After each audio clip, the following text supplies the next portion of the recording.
दोस्तों, किसी ने बहुत सही कहा है, the truth is not easy to share but it is essential to share. सच्चाई जो होती है वह आसान नहीं होती है शेयर करना, लेकिन बहुत जरूरी होती है in larger interest of mankind, in larger interest of your society. As team Get My University पिछले 2 साल से हम लोग बार बार आप लोग को चेताते रहे, बताते रहे कि देखिए, अगर आप एमबीबीएस अब्रॉड के लिए प्लान कर रहे हैं, आपको सचेत रहने की आवश्यकता है, आपको बहुत बारीकी से चीजों को जानने की आवश्यकता है। आपको जो पर्सपेक्टिव दिखाया जा रहा है वो रियलिटी नहीं है, और कहीं ना कहीं जो आप एक डिसीजन ले रहे हैं वो शायद आपकी लाइफ का सबसे क्रिटिकल डिसीजन हो सकता है, जो आपके करियर को, आपकी लाइफ को अपसाइड डाउन टर्न अराउंड कर सकता है। दोस्तों, हमें बहुत क्रिटिसिज्म मिलता है। हमें लोग कहते हैं कि आप लोग बच्चों को गलत इंफॉर्मेशन दे रहे हैं, नेगेटिव इंफॉर्मेशन दे रहे हैं, लेकिन हमारा जो ट्रुथ है वो बेस्ड होता है फैक्ट्स पे। वो हमारी असम्पशन नहीं होती, वो हमारा कोई जनरल परसेप्शन नहीं होता।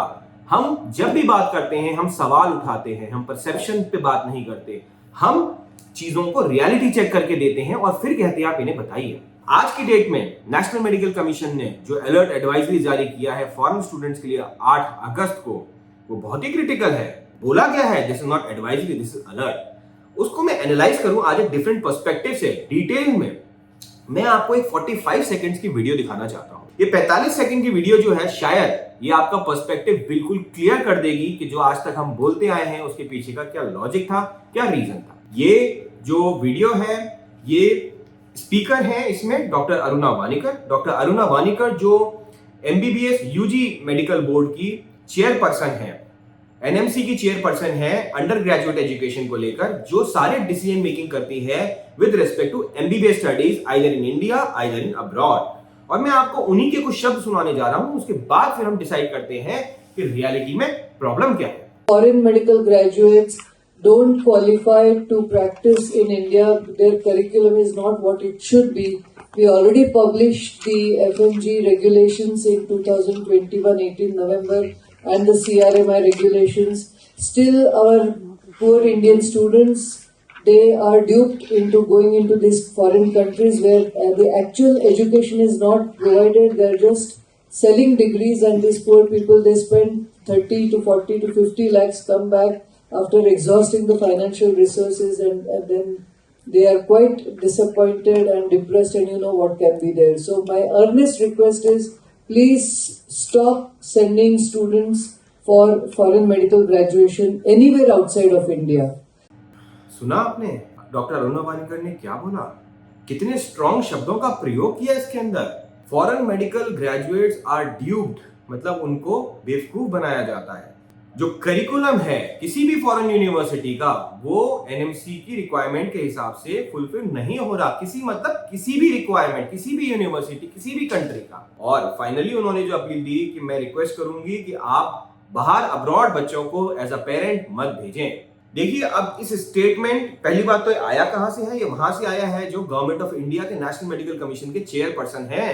दैट मीन्स इससे आपको क्लियरली, अब कोई डाउट नहीं रह गया, आपको एक माइंडसेट पता चल गया है कि वो लोग क्या सोचते हैं, भारत सरकार क्या सोचती है। अब उसके बाद अब आपको डिसाइड करना है कि इसके मद्देनजर क्या आप अपना डिसीजन किस तरह से, किस पर्सपेक्टिव में लेना चाहते हैं। देखिए, इस वक्तव्य का जो मैडम अरुणा वानिकर ने दिया और जो एक टीचर्स मीट में अभी हाल पिछले हफ्ते के अंदर ही दिया है, 2 पॉइंट ऑफ व्यू है। पहला पॉइंट ऑफ व्यू है कि वो कह रही है कि क्वालिटी खराब है, उनको कुछ पढ़ाया नहीं जाता, उनको डिग्री दी जाती है। लेकिन इसका जो सबसे बड़ा पॉइंट है और जो मेजर पॉइंट है वो ये है कि भारत सरकार और नेशनल मेडिकल कमीशन नहीं चाहते कि हमारा बच्चा बाहर एमबीबीएस पढ़ने जाए। ये पर्सपेक्टिव उन्होंने प्री डिसाइड किया हुआ है, और अब उन्होंने जो भी गैजेट बनाया है, एफएमजीएल रेगुलेशन एक्ट 2021, 18 नवंबर, वो इस तरीके से डिजाइन किया गया है, उसमें इस तरीके की कंडीशंस हैं जो किसी भी कॉलेज या यूनिवर्सिटी के लिए किसी हाल सूरत में फुलफिल करना पॉसिबल होगा ही नहीं।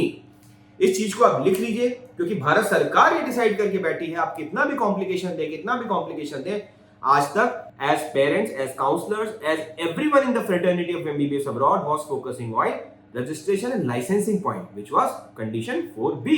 बट आज की डेट में जब हम इस गैजेट को बार बार पढ़ते हैं, और जब ये 8 अगस्त की एडवाइजरी आई थी, तो उसमें करिकुलम को लेकर बहुत मेजर पॉइंट ऑफ व्यू दिया गया था। करिकुलम को ये लेकर कहा गया था कि करिकुलम का एक एक सब्जेक्ट एग्जैक्ट सेम होना चाहिए। दोस्तों ये प्रैक्टिकली पॉसिबल होगा ही नहीं।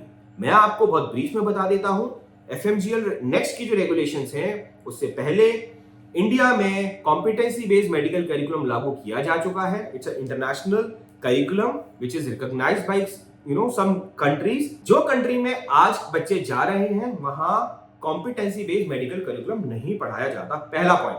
दूसरा पॉइंट, जब इस गैजेट को हम बार बार पढ़ते हैं ना दोस्तों, तो कहीं ना कहीं बड़े क्रिटिकल पॉइंट्स निकल के आते हैं। आज मैं आपके सामने एक बहुत बारीक और बहुत छोटा सा पॉइंट लेके आ रहा हूं, लेकिन ये पॉइंट पूरा चीजों को टर्न अराउंड कर सकता है। दोस्तों ये है एफएमजीएल रेगुलेशन 2021, जिसको आप कम से कम बार बार पढ़ चुके होंगे। आप इसमें आए शेड्यूल 1 में। शेड्यूल 1 में दोस्तों आप आइए पॉइंट नंबर 2 के 2 में, ठीक है, 2 पॉइंट क्या कहता है? कंटेंट ऑफ कोर्स और training leading to primary medical education, कि आपका जो कंटेंट ऑफ कोर्स है और जो टीचिंग है वो किस तरीके की होनी चाहिए। द कोर्स एंड इंटर्नशिप और clinical clerkship shall commensurate with MBBS course of India in accordance with the regulation of graduate medical act 1997। जैसे इंडिया में पढ़ाया जाता है internship clerkship course subject same होना चाहिए जैसा ग्रेजुएट मेडिकल एक्ट 97 में रेफर किया गया है। उसके बाद एक बहुत ही क्रिटिकल वर्ड यूज किया गया है, and subsequent amendment thereto. That means 97 का जो ग्रेजुएट मेडिकल एक्ट है उसमें कभी भी कोई भी अमेंडमेंट अगर होगा फ्यूचर में तो उसको भी आपको अडेप्ट करना पड़ेगा। ये आप समझ पाए। और and shall include the subjects mentioned as per subsection of section 61। तो इसमें दो पॉइंट आते हैं। पहला तो कोई भी बच्चा अगर बाहर जाना चाहता है, क्या वो ग्रेजुएट मेडिकल 1997 को पढ़ पाएगा? इतना बड़ा मेडिकल एक्ट को कॉम्प्रिहेंड कर पाएगा? और क्या वो मैचिंग कर पाएगा कि जिस यूनिवर्सिटी में पढ़ रहा हूं, कॉलेज में पढ़ रहा हूं, क्या वो इस एक्ट के सारे सब्जेक्ट को फुलफिल करता है? दूसरा, व्हेन यू से सब्सिक्वेंट अमेंडमेंट, दैट मींस आपने एक ओपन स्कोप छोड़ दिया है। कहीं पे भी आप कोई भी नया सब्जेक्ट इंट्रोड्यूस कर सकते हैं जो किसी भी यूनिवर्सिटी या कंट्री के लिए पॉसिबल नहीं हो पाएगा।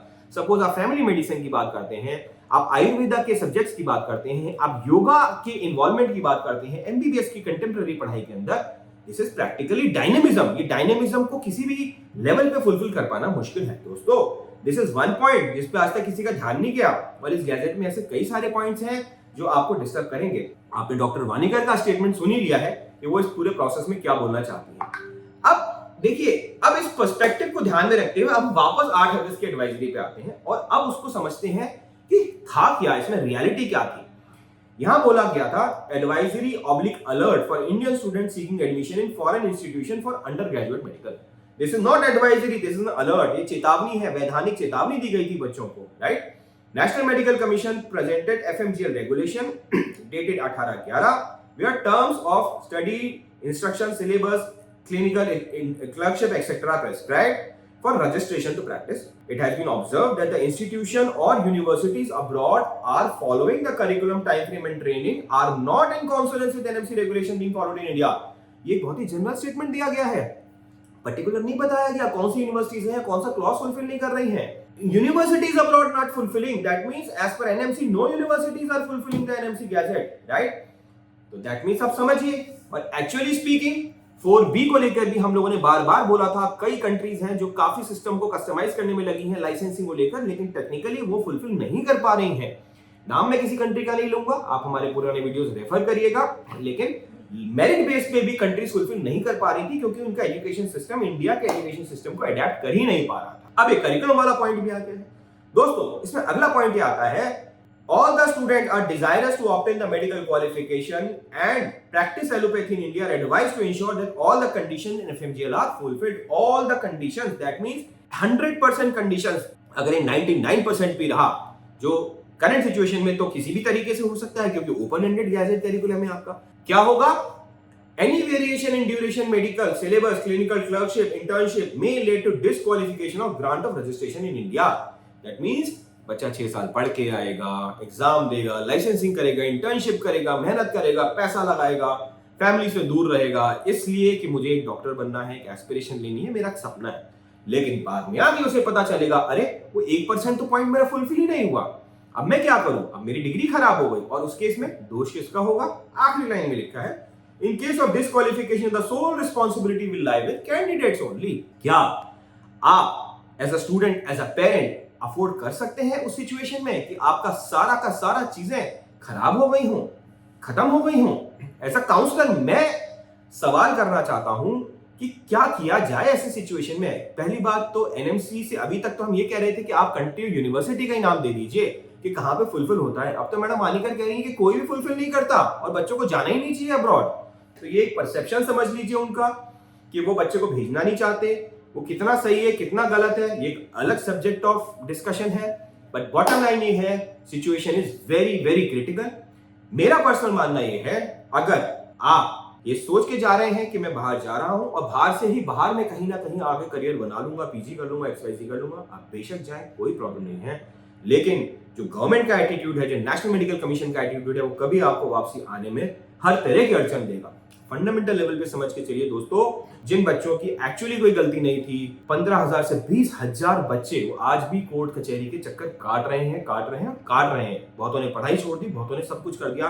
20-21 के यूक्रेन के बच्चे, फिलीपींस के बच्चे, चाइना के, लिटरली उनकी कोई गलती नहीं थी। उन्हें सपना नहीं आ रहा था कि गैजेट आने वाला है, उन्होंने प्रॉपर प्रोसेस से एडमिशन लिया था। जब उनके साथ ऐसा हो सकता है आज की डेट में, जब मैडम वानीकर बोल रही हैं, जब ये अलर्ट आ रहा है, जब वो बोल रहे हैं फुलफिल नहीं हो रहा, कहीं डाउट नहीं रखना चाहिए आपको उस चीज को लेकर। हाँ, अगर आपको स्टिल कोई डाउट है तो प्लीज आप ठंडे दिमाग से सोचिए। पॉजिटिव होना बहुत अच्छा है, बट ओवर ऑप्टिमिस्टिक होना बहुत खराब है, जिससे एक्सपेक्टेशन गैप नहीं आया। दोस्तों सवाल बहुत हैं, जवाब किसी के पास नहीं है। हमने बार बार आपको बताया आरटीआईज के थ्रू, जब एम्बेसीज के पास जवाब नहीं है, जब एम्बेसीज से सीधा सवाल पूछा जाता है कि आप एफएमजीएल रेगुलेशन फुलफिल करते हैं और वो बोलते हैं कि हमारे पास का जवाब नहीं है, आप एनएमसी से बात कर लीजिए, तो आप समझिए जवाब है कहाँ, हम किस आधार पे जाएं, क्या हमारे पास रेटिंग में कुछ है?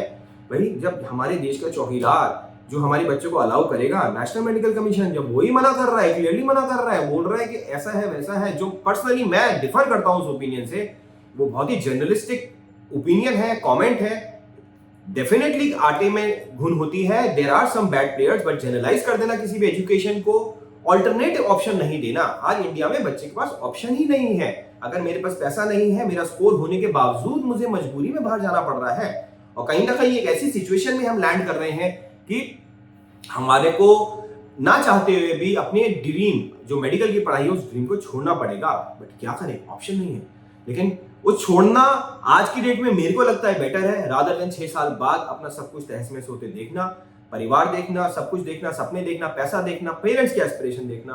बहुत ही कॉम्प्लिकेटेड सिचुएशन है, मेरे लिए भी बहुत कॉम्प्लिकेटेड सिचुएशन है, लेकिन मेरे लिए बहुत जरूरी भी है कि ये मैसेज मैं आप तक पहुंचाऊं, ये थॉट प्रोसेस आप तक पहुंचाऊं, सो दैट कहीं आपको ऐसा ना लगे बाद में कि यार कहीं हम सुन नहीं पाए, समझ नहीं पाए, गैप रह गया हमारी जानकारी और हमारे इंटरप्रिटेशन का। दोस्तों इसी बात के साथ मैं प्लीज आपको रिक्वेस्ट करूंगा, जो भी डिसीजन आप लें इस क्लैरिटी के साथ लें जो मैंने आपको दी है।